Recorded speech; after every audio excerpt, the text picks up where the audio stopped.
Want to better understand yourself, others, and the best path for your life? Welcome to Authentic Living, podcast for a better life. The podcast where we delve into life themes and how learning who you authentically are can change your entire life. Here are your hosts, John Voris and Kim Eley.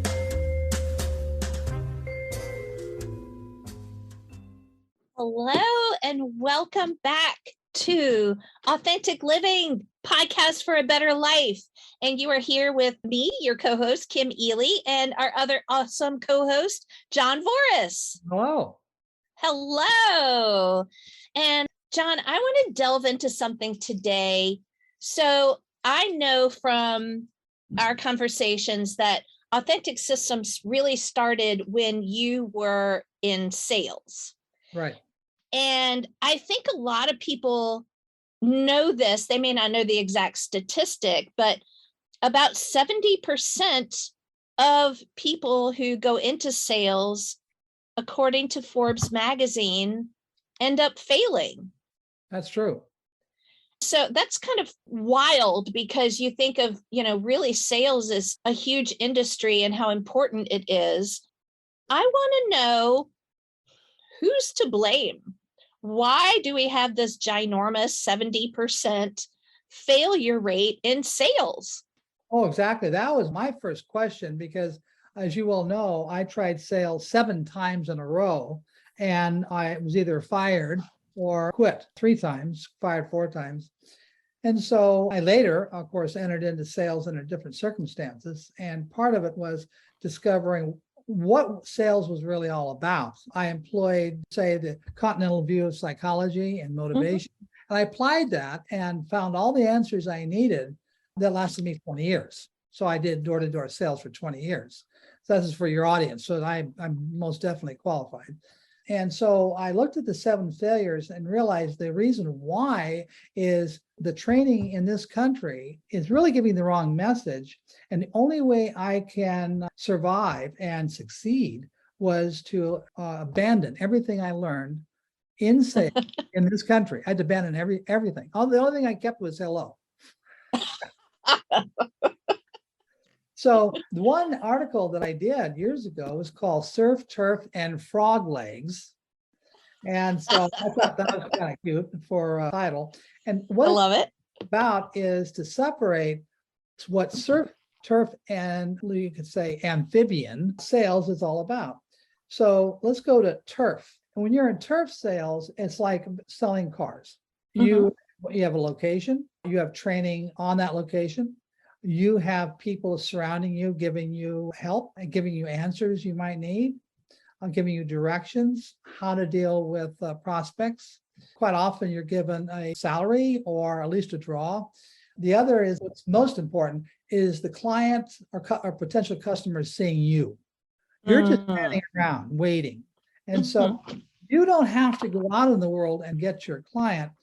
And the other is when they walk onto the lot, doesn't mean they're ready to buy right now, but it means that that's a potential.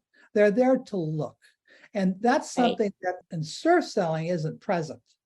You have to create everything in surf selling. But in turf selling, you have a great deal of the issues somewhat resolved. You have to work at it, of course. And of course, many times people will come to look at cars and then just say they'll be back. And you never see them again. But at the same time, they are coming to you. So there's a big difference. With surf selling, you have to be out in the world in some way. I have to explain. I used to call it cold calling, door-to-door sales.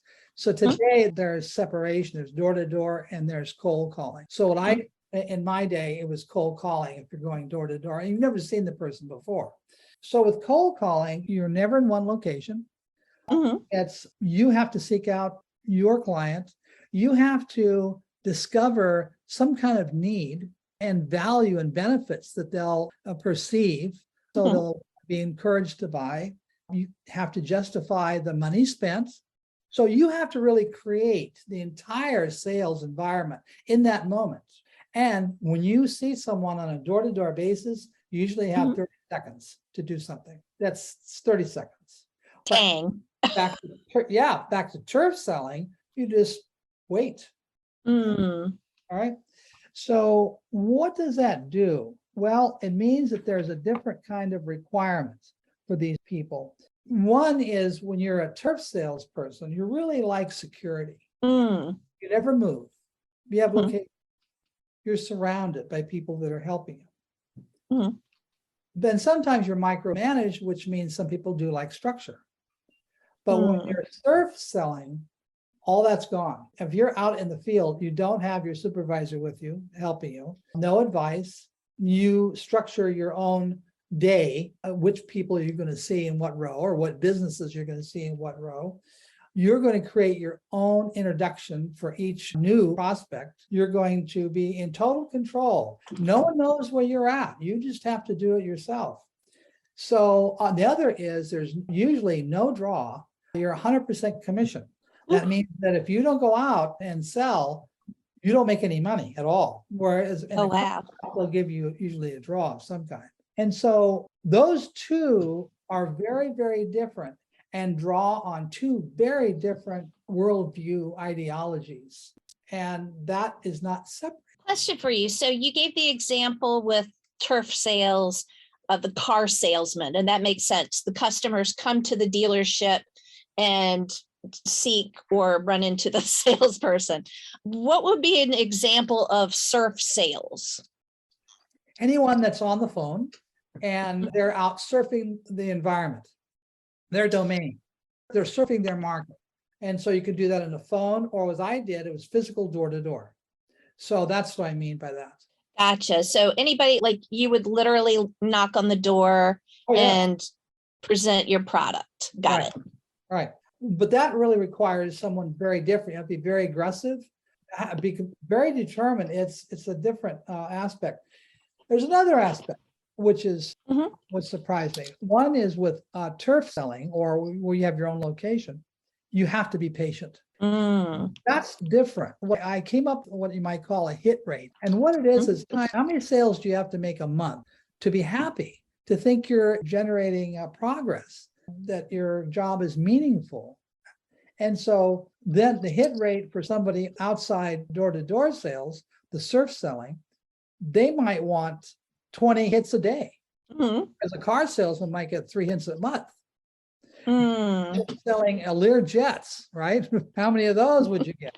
Or even real estate, houses. How many houses would you get in a year? So you have to Right. have a great deal of patience with those type of jobs. Whereas door to door, they want more and they want it faster.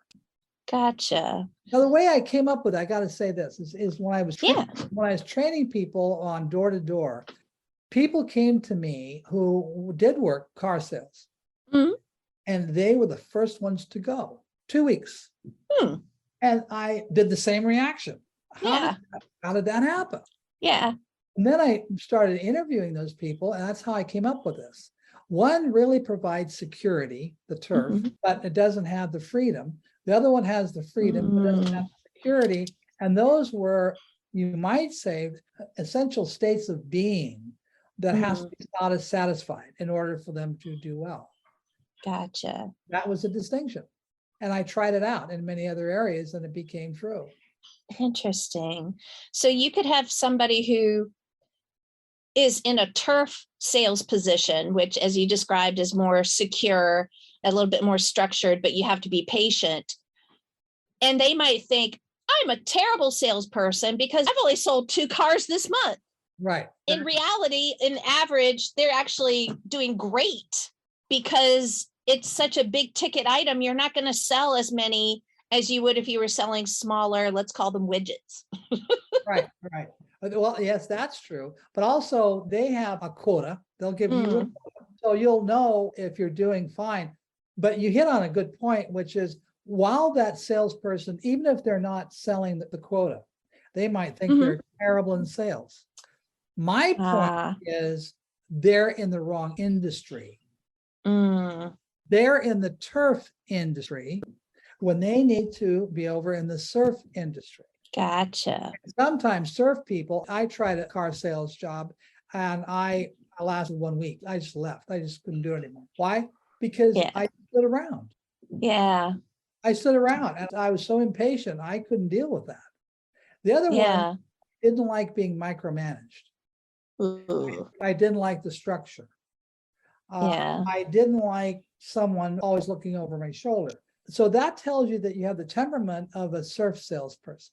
But when people are doing the surf selling and they're not making it, maybe it's not that they're not poor in sales. They should go to the turf side.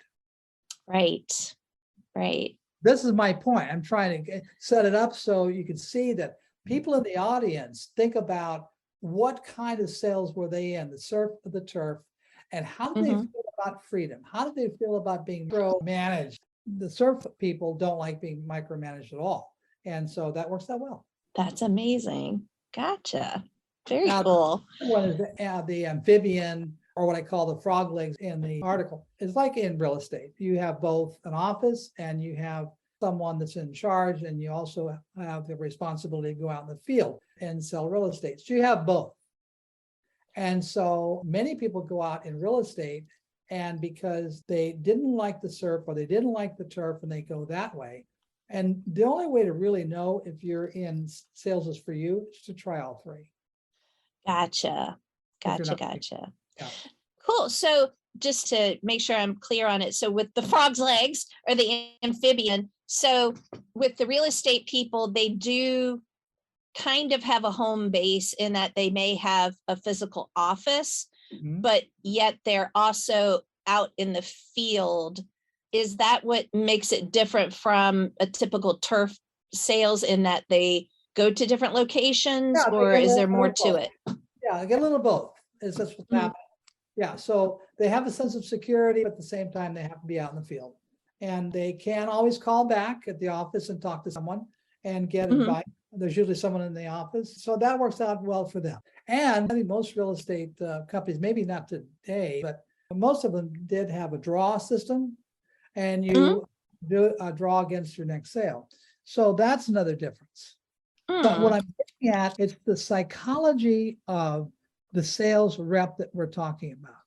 It's not a little deeper than that. It's not even psychology. It's philosophy or worldviews of that sales rep that's really controlling everything.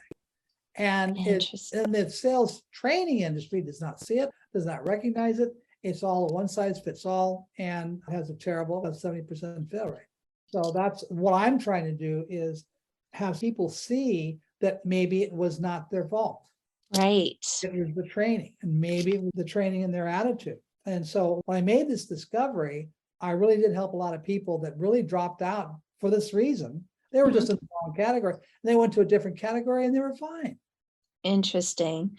Knowing what you know from having seen the training that's one size fits all, and knowing what you know about the surf, turf, and the amphibian, how do you use authentic systems to help someone? Like, let's say somebody comes to you and they're like, John, I'm in sales, I'm beating my head against the wall. It sucks. This is not for me. How would you assist them with getting that different mindset? Well, one is I have the authentic law of harmonic conformity. Mhm. That is that your motivation and the product you're selling or the service you're selling and the environment in which you're doing the selling needs to be in conformity and balance with your authentic identity. Gotcha.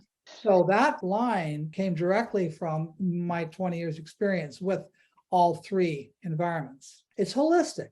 It's just not one size fits all. And this is what's very, very important for people to know. Excellent. Excellent.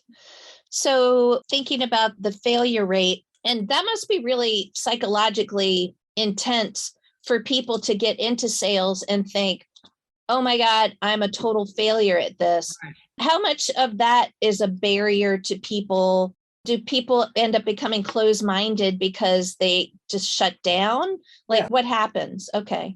So first of all, in sales, number one reason why people leave is rejection, especially door to door or cold calling. And when somebody says no to you over and over and over again, you can't separate it from who you are as an individual. Yeah. You feel as if someone's saying no to you. Yeah. And turning you down. And so when that happens, you are having a sense of identity breakdown. And that's what's called losing face. which has been studied in sociology. When you feel like you're a certain way, a certain type or kind, and you go out in the world and the people around you are saying, no, you're not that. Yeah. What happens? You really have a separation of identity, and it's painful. Then you feel guilty for what you're doing. You feel ashamed that you're in sales. Then people around you say, oh, you're a salesman. Oh, that means you can't get a job. Oh, man. Oh, yeah, I've been told that. Yeah, why don't you go get a job? You know? Oh, my gosh. Oh, yeah. So it is rejection. So that's another area that is a real problem when it comes to sales training. In fact, I had a list of about 50 myths in sales training. That is, cold call reluctance is due to fear of failure. No, what is the fear of losing your own identity. Dang. Okay. That's intense. Yes. And the other one is they'll say, well, cold call reluctance is due to the fear of success. But what we need is identity cohesion. So if we have identity weakness or loss in any way, then that will cause this feeling of rejection. And quite often, success means we're becoming something that we never thought we would be. Ooh. Wow. Now, this is very true. There's people who really place boundaries around them. For example, people who win lottery, millions of dollars, most of them lose. There was a statistics, I'd have to look it up, but it was a huge number that actually went bankrupt in 5 years. Oh my gosh. Why? Because they gave it away. Why? Because that's not who they are. Oh, snap. So you see, identity works in both ways. You can't be too successful and you can't fail too much. You have to be right in the middle of this, okay, of what you believe yourself to be. Oh my gosh, that's intense. Tell you what, let's take a break right there. This is fascinating, but we will come back and we'll explore this some more. This is really good stuff, John. Very good. After a quick break, John and Kim will be back with more of Authentic Living, podcast for a better life. Hi, I'm Kim Eley, and with my company, Kiwi Publishing, KWE Publishing, I help take people from idea to published book. But you know about me, I want to share with you today is about an amazing nonprofit called Podium RVA. It's fantastic. They work with public schools, youth development networks, and community centers across the greater Richmond area to bring writing, communication, and leadership workshops to RVA youth. Podium mentors meet weekly all year long with youth in workshops, preparing them for participation in podium publications, such as their annual literary journal and quarterly zines, and showcases to share their creative voices with the larger communities. It's a super fun, amazing group, and I love what they're doing. So check out podiumrva.org and support them today. They're amazing. Welcome back to the Authentic Relationships Podcast. Here's John Voris and Kim Eley. Awesome. So welcome back to Authentic Living, podcast for a better life. And John, before we went on break, we were talking about, the fact that someone's identity, there are boundaries as far as people can't be too successful, like you mentioned, the lottery winners. And then also people who have too many experiences with failure will give up in sales. And that makes me think about, what are some other things or issues that happen with sales that might bring people to the wrong conclusion? One is their interpretation of what a need is. Now, in sales training, they'll always say, listen to your customer and they will tell you what they need. And you listen to that and you work from that position. Well, what I learned was the human mind only has one need. That is the perpetual need to express our authentic identity. We do that for object, people, and events. That's the only need we have, because it's one need we can never stop. You can never stop expressing your identity. Right. And so when someone says, well, this is what I need, then we listen to that. Now we're going to fulfill that need, and we're going to assume that need is correct. And you know what your need is. That's another issue. And so we're going to follow that. And I'm going to do my entire presentation on that need. And I'm going to ask some questions and kind of upgrade what that need might be. And that way I can make a larger sale. And I'm that need. But before you know it, I've actually lost the sale. I'll give you an example. I worked with this company who sold fitness equipment, and their sales were really, really bad. And I talked to the owner, and I talked to the staff. We had a meeting. And so I stopped and realized, okay, this is equipment to lose weight and build up your cardio and muscle, et cetera. So what do you think you're selling? And so they all said, we're selling physical fitness. So what happens when these people come in general? They ask for the cheapest one they have on the floor. They ask them, well, would you like to build up a little bit of cardio? Yes. Well, here's this other model. And would you like to have a muscle strength and tone? Oh, we have another model. Well, by the time they get done with these people, they're double the price.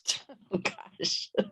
And so the next thing that happens is they walk out the door. They never see them again. So why? And so this is it. These people are trying to sell a need that doesn't exist. I said, what age group? And they said between 25 and 35. And so then I just told them straight out, you are selling sex. That's it. What do I mean? These are people who are in the middle of a divorce, contemplating a divorce. They have been divorced. They're wanting to date. The gals want to lose some weight. The guys want to bulk up. They wouldn't even be there if it wasn't for that situation. Okay. They don't care about cardio. They don't care about muscle tone. They never owned a physical equipment in their life. So when they walk in the door and they say, I want the cheapest on the floor, you point to the cheapest on the floor. And you sell it and don't move past that. 6 months later, they had to rent a warehouse. Oh my gosh. Right. 6 months. The owner called me up. He was ecstatic. Holy cow. So the people there started heeding your advice, and they started, instead of saying, oh, but you also like this feature and this feature and this feature, they were just like, oh, here's the least expensive model. It will get the job done. Right. Got it. Right. Wow. And so what that point is, because they're really selling to people who are single or plan to be single, and that's the real issue. It's not that they need the equipment. You see, they don't really. What they need is to express that new identity that they're creating. They're coming back to when they were thin. They're coming back to when the gals were a little thinner and the guys were a little bulkier, and they want to go back. It's about their identity. It's about who they are that's really at stake. It's not the machine. If they could take a pill and get the same effect, they'd do it. Right. But because they can't, they're admitting. So that's so interesting. So how do you get to the mindset of, I love that, it's all about sex, that ultimately, I'm thinking, if I talked to somebody who is in that market and I said, oh, why are you getting this stair climber? Like, oh, I need to get into shape. Well, why do you need to get into shape? Well, I'm newly single. I'm going to be going out on the dating sites. Well, why do you need that? Well, because I want to look cute, I want to look attractive. Yeah. Why are you buying a machine? You start off with, have you bought a machine like this in the past? No. Oh, is this something new? Yeah, I'm separated from my wife and I want to go out and date. It's as simple as that. I mean, the people will tell you. Yeah. Fine.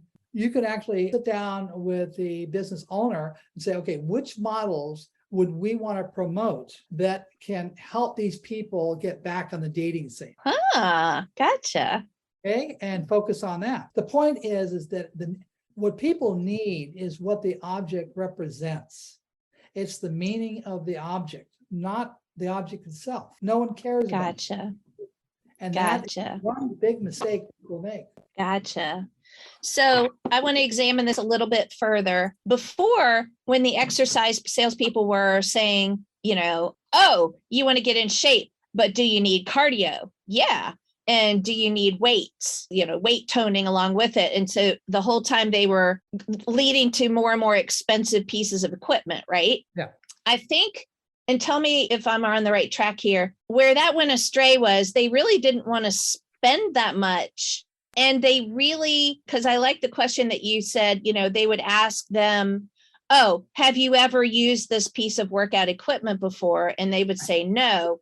They didn't really know what they were looking for. Is that correct? Well, they're looking to be more attractive. That's all they're looking for. Whatever that means to them, more attractive. So that's what they need to be. I like the word to be, not to do, but to be. And right. To be more attractive. And so when you're in any kind of sales, rather than focusing on the object or the service, you focus on what it means to them. Right. Because that's where the need lies. It does not lie in the object itself. And this is another area where training is very misguided. And then, of course, it's a one size fits all. And as I told you, with the surf, turf, and amphibian, it throws people off and people fail in an area that it's natural. You should fail in that area because you belong in another. Right. Right. But another one, as you said, was the idea of need. It's just the one need they need to do is to express themselves. Yeah. Amazing. If you were a salesperson once again, what thought process would you go through? Let's say, would there be a different set of questions if you were a surf salesperson versus a turf salesperson? I guess to go back to the exercise equipment, was the exercise equipment surf, turf, or amphibian? Oh, now that's for them. That was a turf. Turf, because people came to them. They have a location. Yes. Yeah. Gotcha. So what about, trying to think of another example? Well, how about car salesmen? What kind of question, because I'm assuming that with car sales as well, because the advice is find out what the client needs. So if somebody comes up and they're like, hey, I need to look at a car, what might be the good line of questioning, perhaps? The very first question I would have, and they only ask it because they're thinking about a trade-in, is what kind of car do you drive now? Right? So if I were to ask you, what kind of car do you drive now? What would you tell me? A Toyota Avalon. What do you like about that? I like the roominess of it. I like the fact that it looks like an executive car. Okay, good. What else? It's comfortable for long road trips and it has seat heaters. Okay, good. That's very good. So you see, that information is I'm going to transfer it to a car on the lot. Gotcha. Okay, so now you're here because you want to buy a new one. So maybe the reason why you want to buy a new one is just to get an upgrade of what you already had or get a variation of what you already have. But I'm not going to sell you a truck. Got it. Right. And I'm not going to sell you a sports car. Right. And I'm not going to sell you a big, expensive Lincoln. So you see, just by knowing what you have, it tells me who you are. And by knowing who you are, then I know what I can get you into. Gotcha. That makes sense. That makes sense. And so I was thinking about the exercise equipment people and the fact that it seems like, is this a part of sales training that traditional sales training encourages you to always upsell? Oh, yes. And also upsell as, again, a one size fits all attitude. You're supposed to upsell everyone. But the point is that rather than having the corporate view of what a client needs, what I do is I taught them to look at the individual themselves and see what they need. Gotcha. But the real need below what they want. Okay. Yes. So every time I saw a person, it was an individual. This is what they think they need, but this is what they really want or what they need. Right. And so it fluctuates, and you can grasp what the real essence of them are just by continue to ask questions very nonchalant, and you will get there. So when that's awesome. Door-to-door sale, what I did is I looked at the objects around people and got an idea of what they mean in total, like a holistic or Gestalt approach. Then I asked questions to confirm what I discovered. And then I took my widget and I spoke about my widget in that language. Gotcha. Very cool. So you could craft it in those terms. So if you were the car salesperson and you were talking to me and I mentioned the things I mentioned. I love seat heaters. I love having a comfortable ride. I love looking executive. I'm thinking, and tell me if I'm on the right train of thought here, that I would start asking questions like, well, why do you like having a comfortable ride? Trying to call out some of those reasons. Why is it that you're looking for this? That kind of thing, in order to better understand it. Basically, you get them talking so that you know them better. Is that correct? Well, that's part of it. But see, what you Okay. told was all feeling aspects, weren't they? Ah, yes, they were. Yes, that's true. Yeah. So now I know that what you're looking for is the feel of comfort Mm-hmm. to a car and appreciation of that. And so that would be my focus, is it would all be sensual. Gotcha. So it would be wise not to come back with, well, this car has umpty-ump horsepower and it gets you from 0 to 60. It's like, whatever, I don't care. How does it feel? That's right. That's exactly right. And so, but the salespeople are not trained to do that. The corporations decide what their market is. They decide what their market wants and needs. Mm-hmm. And then they train their people to look for that. Gotcha. Okay? So assuming that it's there, and it's not. Right. So another example was this guy came into a appliance store and he's looking for an air conditioner. Mm-hmm. He's in Texas. So the same thing. What are you looking for? I'm looking just air conditioner. And so, what size do you want? Oh, I'm not quite sure. Well, here's this model, this model, this model. Each one has more attractions to it. And would you like this? And the same thing with the physical equipment, and just upgrade. And so now it's twice as much as he thought he was going to pay. And so he walks out. Mm-hmm. And so he goes to the next door and does the same thing. But this time the salesman says, well, why do you need an air conditioner? Mm-hmm. Why are you buying an air conditioner? Mm-hmm. Well, it's because my mother-in-law just got a new one and my wife is upset. And I don't care about the air conditioner at all. Just get me one. That's the real answer. Right. Because that's the individual. That's amazing. Yeah. And so when you start looking at what sales is, each person is walking in with their own worldview, and they're looking for objects that can express their authentic identity. And they have their own rules and regulations on what that is. And it's your job as a salesperson to find that out. Right. Look, they are the target, the star. They're the star of the situation. You have to assess them first and then move backward. That's so cool. Yeah. And that way you're really doing a service to them. I just realized something. Tell me what you think.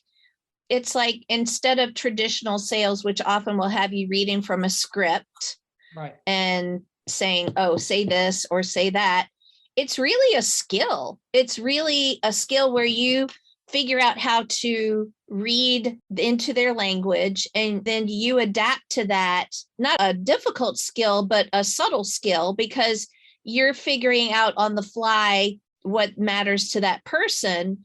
And because it doesn't go by a script, like, for instance, your example of, well, my mother-in-law got an air conditioner, my wife wants one now. If you dig beneath that, the real need is not for an air conditioner. It's a happy spouse, happy house. Right. Exactly. But in addition to that skill of reading what the client really wants or needs, you also, as a salesperson, become less salesy, meaning disingenuous. I think that's why sometimes people get turned off by salespeople, or salespeople have a bad rap, because somebody's talking at you instead of talking with you. Well, yes. And there's another approach I had, believe it or not, and people who listen to this could try it. It's a lot of fun. Is what I used to do is sit in my car before I saw in the morning, usually when my first client prospect, I would sit in the car and I would say, I can't sell. I don't know anything about sales. Sales is not for me. I'm going to talk to that person in that store. He's not going to buy from me, and I don't really care. My job today is not to sell a thing. My job today is to make friends. Cool. By shifting my target, my mental target, right, what I do is I am not being attacked. Rather, that my attitude is so low key, Mhm. their boundaries don't go up. Ooh, that's cool. Walk in, if I says, hello, Joe, I'm from ABC Company. How are you today? What's going to It's right? like, oh, you're too slick. Bye-bye. oh yeah, oh, here comes all the boards coming up and barriers and get out of here, and I don't have time. But if you just walk in like you're a buddy, Mm-hmm. and which is what I'm trying to do, and I might say, oh, hey, Kim, oh, this is really a neat room. I see the back. So you do your, also, I guess that's soundproofing. That's really sharp. So let me tell you, this is what I do. Have you ever seen one of our hams? You see how slow that was? And you Yes. say, well, no. And I just wait here. Take a look at, I've got a brochure right here. And take a look at that and I'll just walk out. I'll be right back. So I don't even mention my name. Right. I don't even mention my company. I don't do any of the things that a salesperson would do. Right. I just say, here I am. Hey. That's And it. oh, by the way. Yeah. But now for a love person, I would say, do you know Janet at the beauty salon a couple doors down?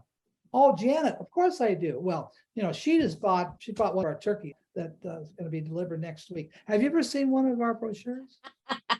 You see how different that is? Very different. That's Yeah. cool. Yeah.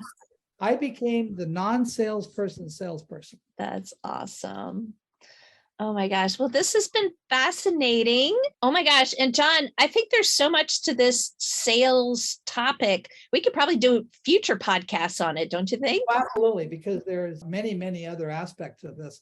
The one is I was able to, for myself, and I've taught this to others, enable them to eliminate, that's the word I will use, eliminate the sense of rejection in the sales process. Eliminate. Not play with, not give it another name like they do in sales training, but actually eliminate it. That's amazing. Snap. Yeah. Okay, let's make a commitment. We will have that as a topic. Let's wrap up for today. But before we do, John, how can people get in touch with you if they're interested in, selling authentically and learning their own authentic identity? Well, one is you can email me at john@authentic-systems.com. Awesome. Or you go to my site, authentic-systems.com. Fantastic. Either way, and I'll get back to you. Excellent. Fantastic. Well, thank you, listeners, for joining us. And we will look forward to chatting with you next time. Very good. This concludes another episode of Authentic Living, podcast for a better life. Thanks for spending time with us. Hope you join us again soon.